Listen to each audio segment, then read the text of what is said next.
Thank you, Zareen, for introducing me.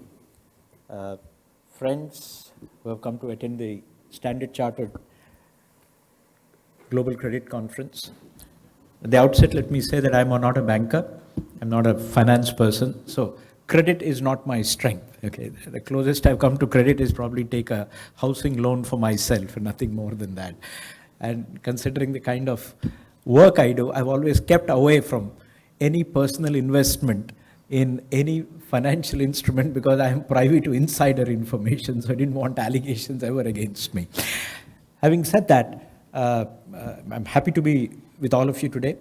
And when I was approached by Zareen asking me to speak to this gathering, so I was wondering, and I told her, look, this is not my cup of tea or my bread and butter.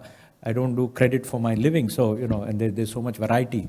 So she said, no, you could talk about India, India's growth story, growth trajectory. What are the opportunities? What are the challenges that are there?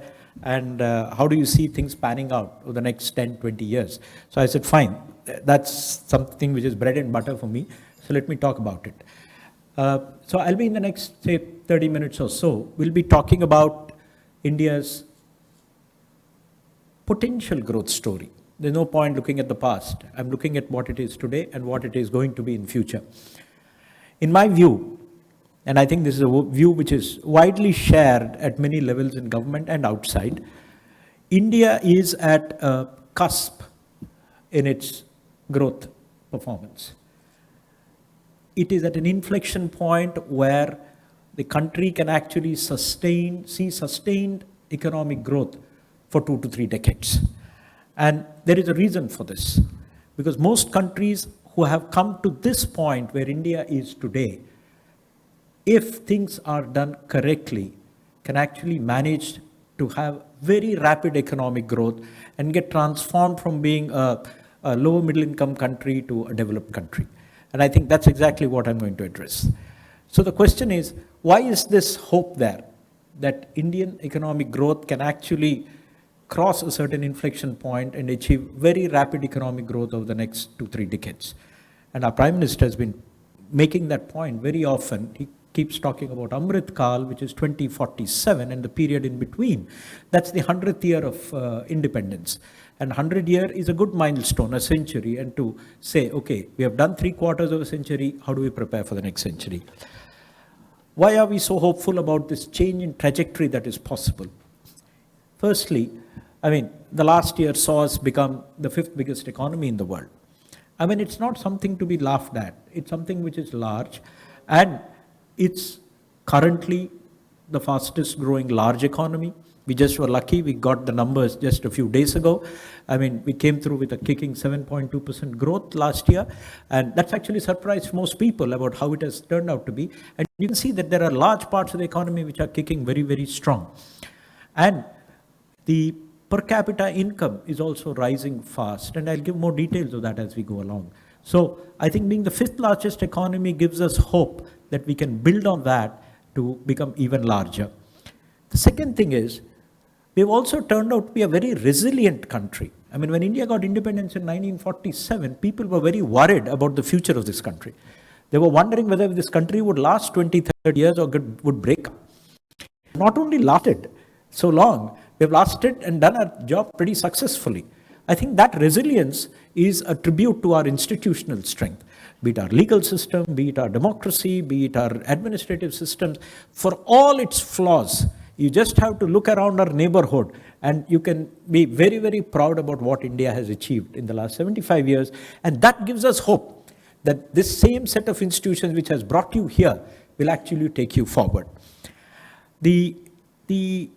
It's impressive when you see what these institutions have done, the kind of physical infrastructure that is coming up, the kind of digital infrastructure that's already in place or in the pipeline. All that gives us hope that these institutions will take us fast. The other thing is public services. Basic public services were the biggest concern of government for the last 30, 40, 50, 60 years. In Hindi we call it Sadak Bijli Pani, which is electricity, water supply, road. This is something which is getting solved very rapidly. Universal access to basic services and universal coverage, it's actually something which is going to happen in the next 1 or 2 years or 3 years if it has not already happened. So the primary focus of the entire government machinery and the policy making setup that is there, which is to provide basic services to millions of poor, is actually achieving its goal. And that's been achieved very rapidly in the last couple of years. We have 100% coverage of households with electricity. 2 years from now, we'll probably have every household in the country with drinking water with a tap connection. Everybody, about 800 million mobile phones are there. It's a huge degree of penetration in rural India, 3G, 4G, now 5G. And you can name it. It's on and on. Everybody seems to be using UPI. Street vendors are into UPI.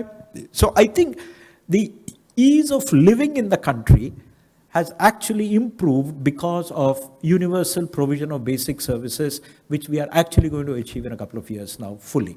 We call it saturation. And so I think saturation is happening. The other flip side of this is poverty is actually reducing dramatically.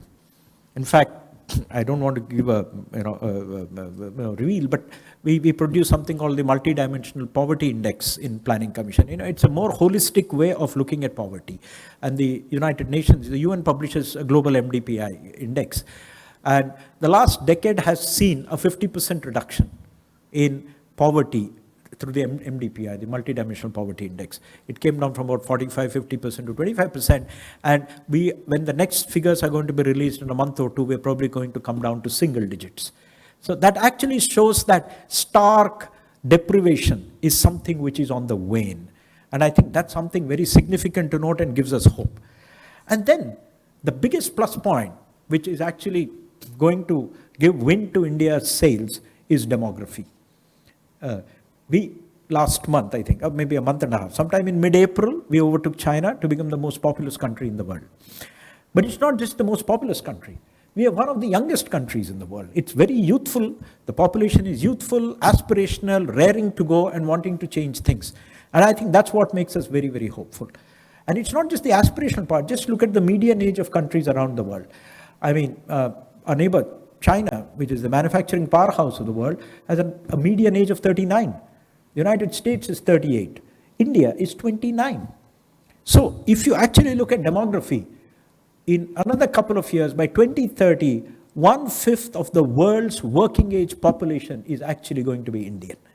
That's a huge, huge plus. And it's not only that. This population is going to drive production of goods and services. It's going to be a major consumer point. They'll be consuming goods and services on a massive scale. And I think that is what is going to be the big, people call it the demographic dividend. There are challenges there. We'll come to that in a minute. But these are the kind of basic things which is, in my view, a very important point. The other is, I will talk about what we will be in 2047 a bit later, and that's what our hopes are. We have crossed that basic, not only services provision point, we have also crossed a certain income level where you're moving away from deprivation, destitution, and subsistence. You're actually moving into surpluses. So we have crossed $2,500 per capita income. Once you have crossed that level, most countries which have crossed that level, if the right policies are in place, actually accelerate to $10,000, $20,000 in a couple of decades. So I think that's what we are at right now. And that's what we define as, Amrit Kal, or the golden period, which we can really push our country to the next level of development. It's not only domestically. I think the world is also now watching India with interest. Our global importance is rising. I mean, we are today the 5th largest. By different estimates, somewhere between 2027 and 2030, India will actually be the 3rd largest economy. And there is a certain inevitability to it if things go well. And I think that is what makes India. So there is nobody in the world who can today not have an India story or an India play. You just can't ignore, the 5th or the 4th or the 3rd largest economy in the world. The second is, you just look at our GDP share. When the reforms started in 91, India had a global GDP share of about 1.1%. Today, we are close to 3.5% of world GDP. Now, that's not insignificant. That's a tripling of our share of global GDP. And going forward, given our growth rates, we are looking at somewhere between 5 to 6% of global GDP in a decade or two. So that's, again, an important thing. So it's not only in absolute terms that the country is going, it's relative to the rest of the world also. India as a nation is growing. It's also become a global player. We were very defensive about our positions internationally. But I think today India articulates its positions internationally in diplomatic circles in a very astute way, knows what its interests are, and actually takes positions. You're the G20 president this year, and the presidency is being led in a manner which has never been done before in the past. I'm privy to what's happening. G20s are seen as a once-in-a-year gathering of some leaders. I don't think India has taken it that way. It's got a positive agenda. It is setting the tone, pushing decision-making in a large number of areas. It wants the world to remember India's presidency in G20 as a landmark in achieving a lot of outcomes, which we will probably see in the month of September. So be it the UN, be it the BRICS, be it multiple different bodies which are there, I think India is making its weight felt around the world. Coming to the economy also, its importance is rising. As I said, the size is there. In addition to economy, it's just not. It's a very broad-based economy. That's the beauty of the Indian. It's an economy which is there in agriculture, which is there in manufacturing, which is there in services. It's very broad-based. It's not a one-trick pony.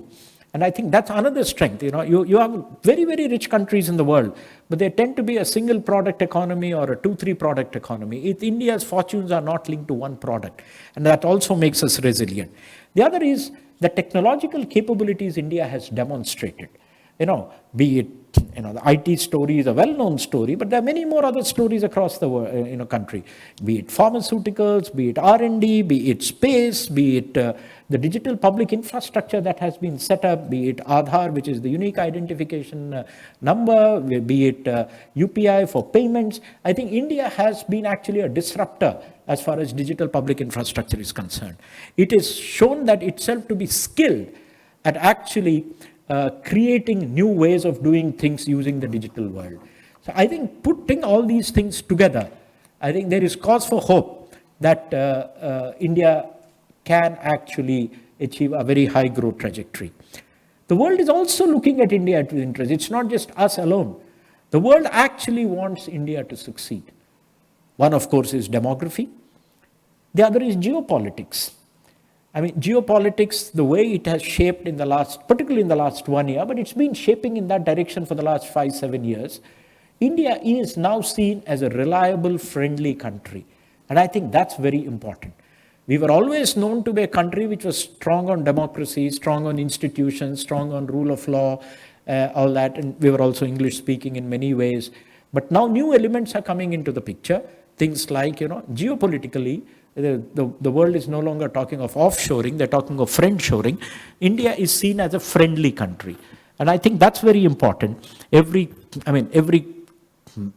multinational company you talk to, they have a China plus one strategy. And when you do China plus one, India is one of the countries looked at with interest. And if you look at size and scale in terms of, if you want a China plus one, it's India which has that scale and size.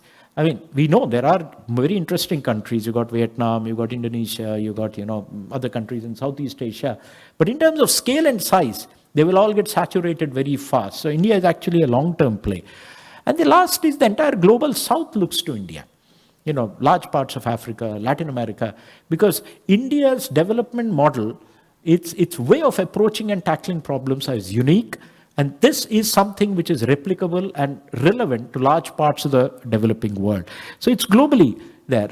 Having said this, then what are the opportunities? How do you materialize these opportunities? And what are the opportunities that are staring at us? If this is the macro level.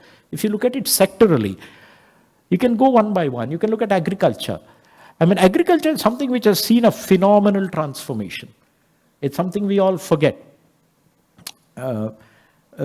In 1960s, Indian ministers and bureaucrats used to walk up and down the streets of Washington, D.C. for the next lot of PL 480 funds and wheat to be shipped to India.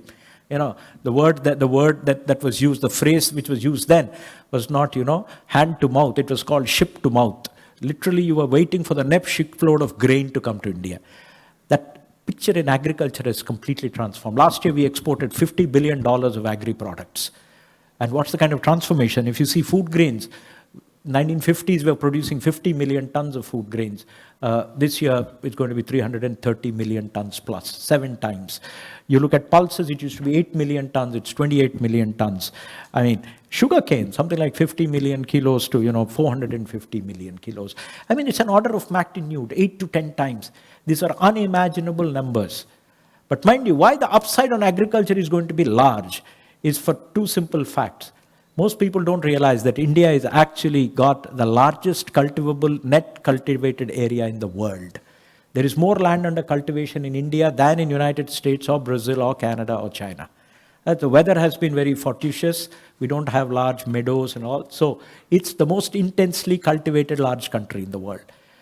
And our productivity levels are much below global averages, not the global top performers. See, even if you do a catch-up, we were just talking there, just 4 days ago, I think on Monday, with the National Academy of Agricultural Sciences, if we just have 5 tons per hectare productivity for wheat and 5 tons per hectare productivity for rice, which is half to 1/3 of the best performing countries in the world, our food grain production goes from 330 million tons to 700 million. So we have a huge productivity upside which is possible in agriculture. India can easily be one of the food baskets of the world. And I think that's something we'll be working in NITI. I'm not talking about we should be producing more rice and wheat.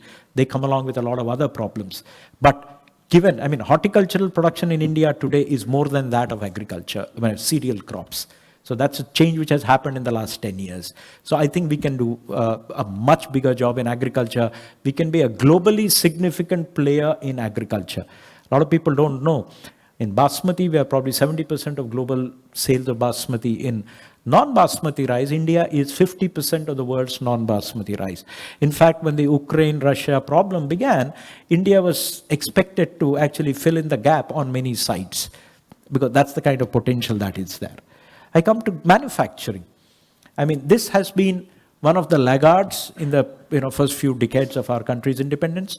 But I think with the right set of policies in place, we have the PLI scheme, we are signing free trade agreements with other countries. I think we are on the verge of seeing a large manufacturing boom. We've seen a lot of skeptics about the PLI scheme. You'll see a lot of literature on it. But I think I've seen some skeptics change now, saying that, hey, there's some story going on there. There's something happening in the mobile space which looks significant. Is the story changing?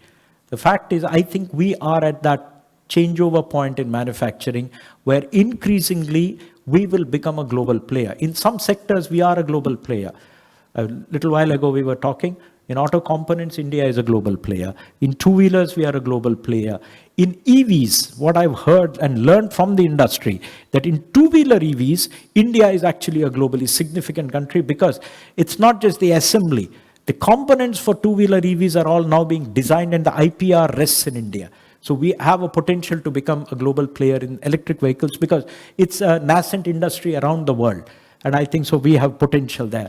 You can go in many. In steel, we are now our latest steel plants in India are among the most efficient in the world. You can go to many other pharma.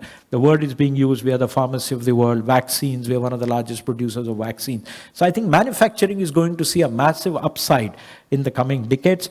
We have some challenges. We need to become part of global value chains. Even now, a lot of the FDI into India, 80-90%, feeds domestic demand. It still doesn't come from meeting export demand. I think that's one shift which we have to make in policy to see that India becomes an attractive destination for FDI to feed into global value chains. And I think that change is gradually happening. We are seeing it in mobiles. We are seeing in a couple of sectors. I'm sure it'll happen in a couple of others. Services, there's no point repeating. We have outperformed ourselves as far as services is concerned. And services is no longer about IT.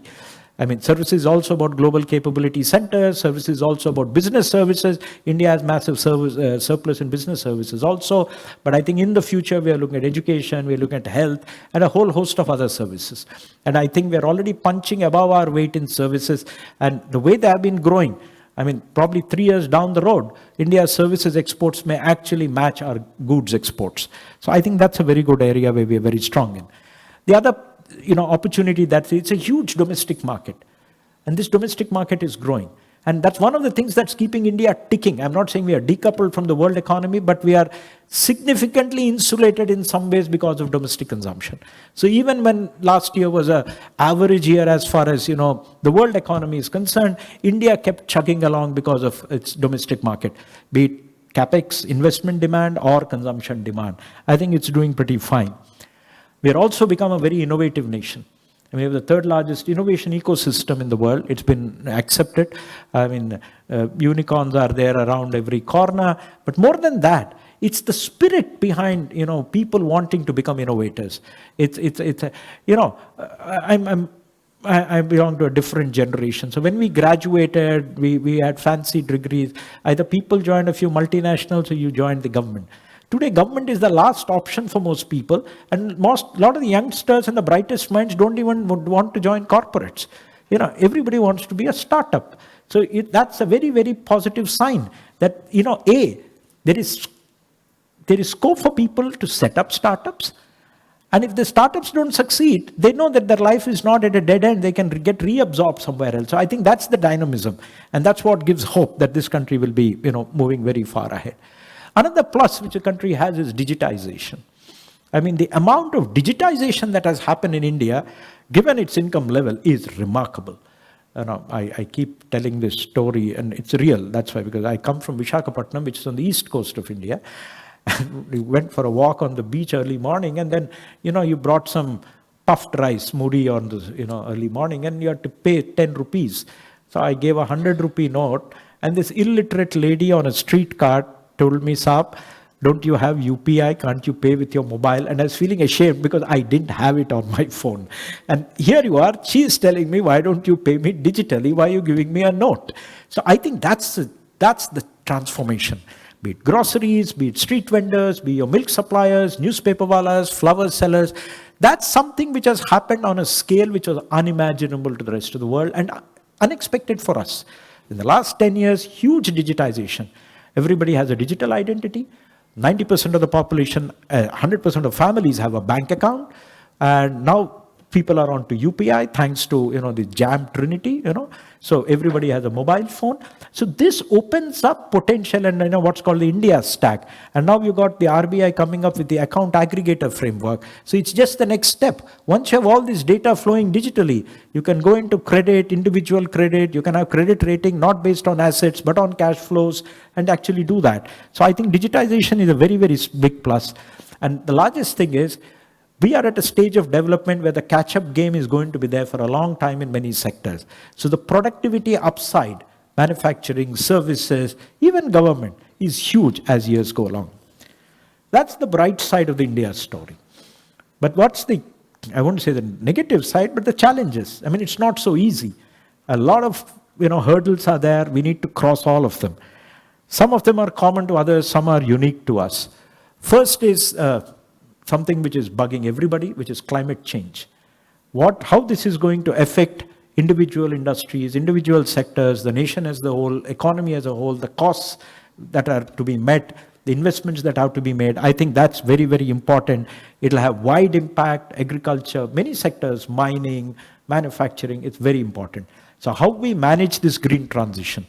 And the world is not waiting, the earth is not going to wait for us. So we have to change ourselves fast. And I think that's something we need to address, at rocket speed. We have made very ambitious commitments at COP26.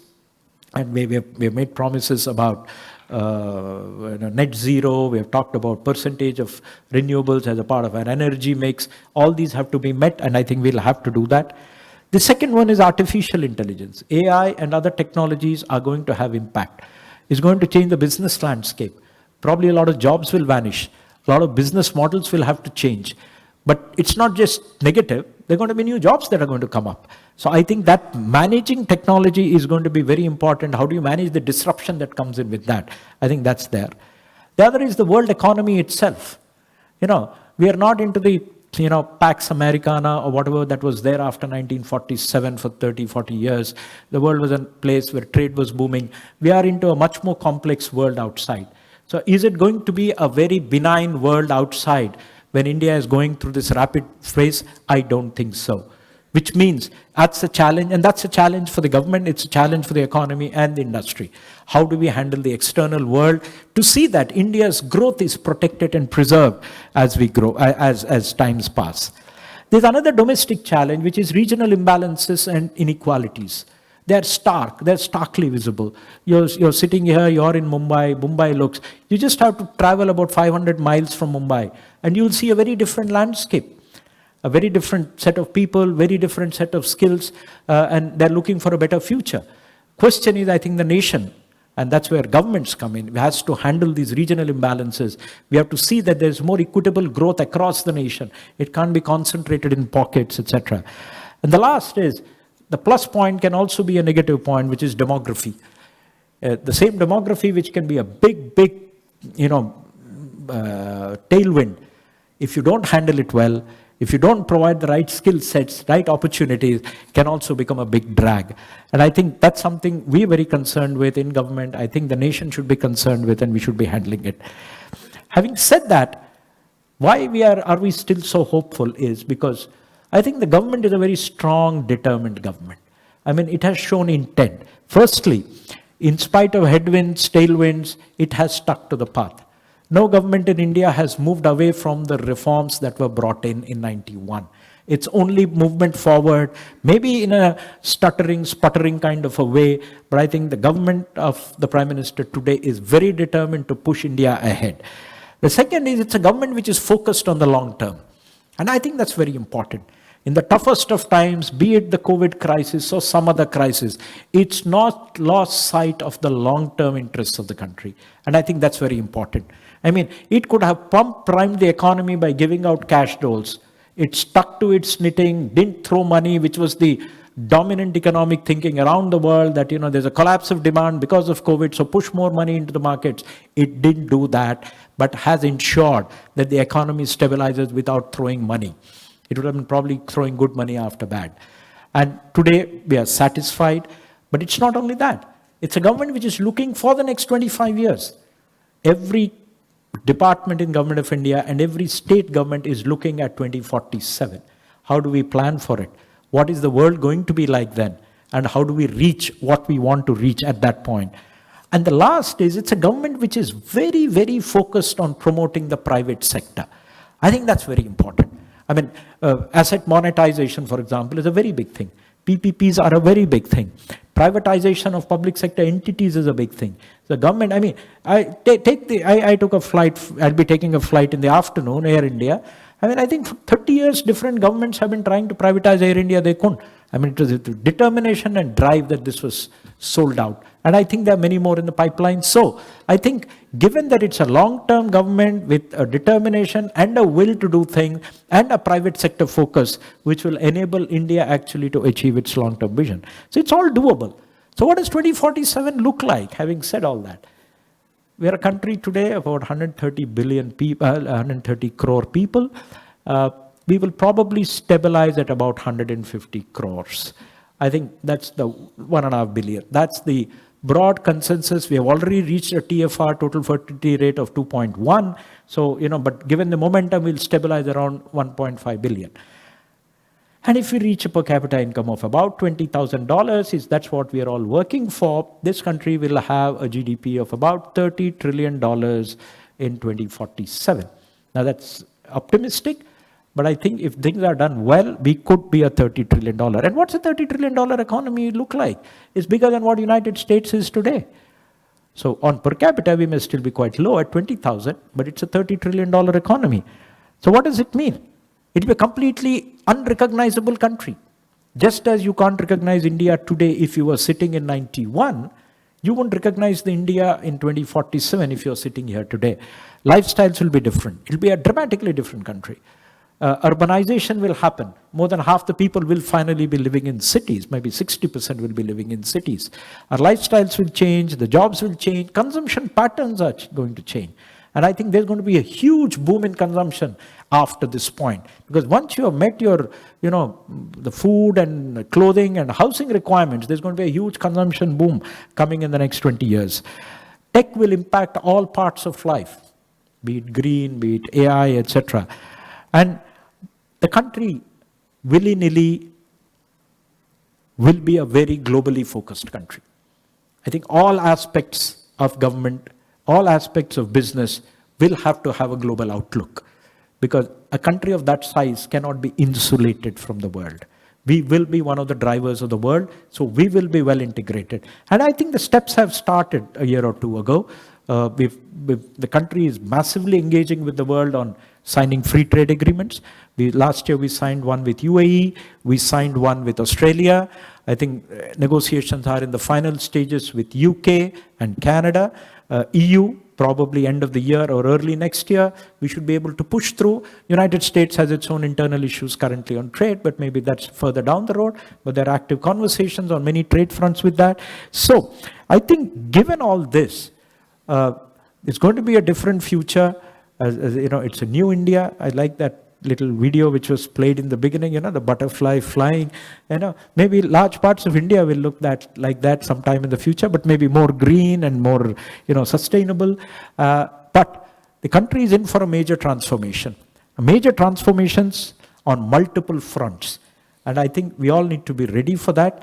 But given all the omens that are there, I think it's perfectly doable, and with intent, determination, and everybody working together, I think we'll be able to reach there. Thank you very much. Have, I think, 8 minutes before Mr. Subrahmanyam has to leave. So if there are any audience questions, now is the time to post them. Anyone raising their hands?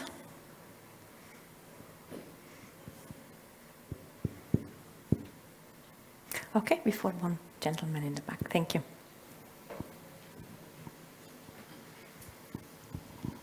Hi, this is Surya from Standard Chartered Bank. Firstly, thank you so much for this address, and it was very illuminating.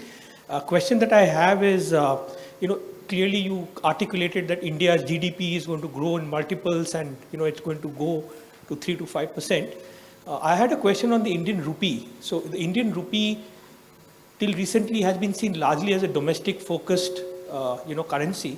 Do you have views on rupee internationalization on the trade front as well as on the capital markets front? Okay, so there are two parts to the story.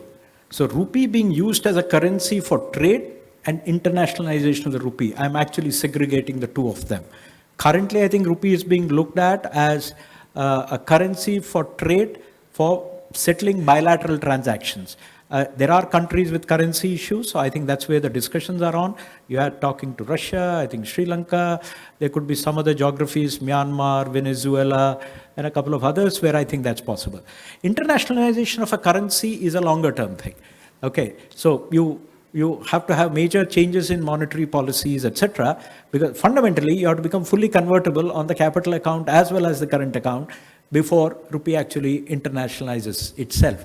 And that's one of the reasons why even the yuan may not become an international currency, because to internationalize your currency, they also have a huge number of bottlenecks. So I think it's going to be some time down the road before rupee becomes an international currency. However, I think freeing up the currency is something which is possible for on both capital account and current account. And I think there are discussions and thoughts on those directions. Thank you very much. I think we have time for one more question, if there is one in the audience.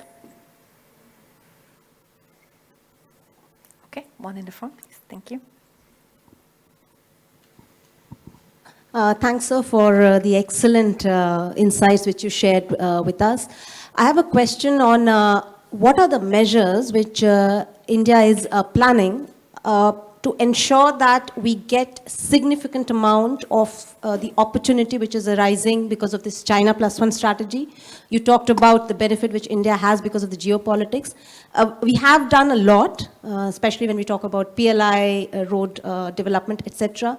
But what will be the next set of policy changes which will take us to a stage where bulk of the investments come to India rather than going to other countries, say in ASEAN? Yeah. Firstly, the PLI was not conceived as a China Plus One thing. PLI had a different focus. And I think it's serving its purpose. You can see early results in pharma. You can see early results in pharma means API, and early results in mobiles. The others are just a year or two old, so it'll take some time to get into play. The GVC is a bigger story. And a fact is, one, I'll tell you anecdotal. 2 years ago when I was Commerce Secretary, I used to hold exporter chats just to find out what's happening.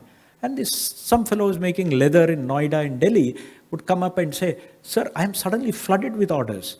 And I have to triple my sales and I'm having a problem in expanding my factory. And I said, why? He said, no, my buyer has instructions from headquarters that source from India and you don't source from some country X. And I said, and what did he say? Where did he get instructions from? And he said, we got instructions all the way top from, our country's capital. So there is a strong China plus one.